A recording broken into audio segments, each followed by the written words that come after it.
E van ver agora o singular tirapuxa que manteñen en Lugo os curiosos e a empresa que executa as obras de humanización do Carril das Flores, a vía de entrada á cidade do Camiño Primitivo.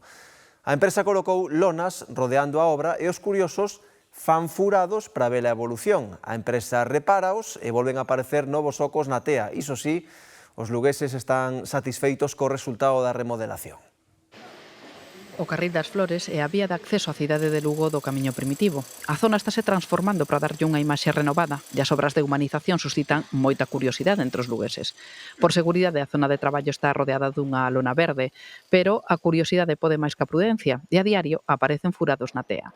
Malia que a empresa os repara, os curiosos volven a abrir novos buratos. Porque la gente hace agujeros para verlas y las cosen y vuelven a hacer los agujeros. La curiosidad siempre me va a hacer agujeros.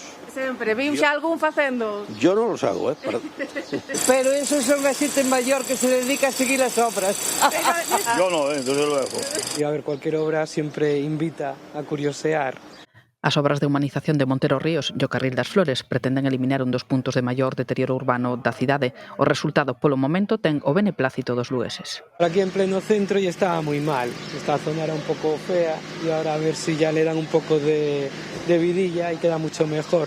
Porque también es la entrada del Camino de Santiago. Entonces sí que es bonito por lo menos que vean algo que haga justicia a Lugo. Esta empezaron rápido e parece que vai a bon ritmo, non?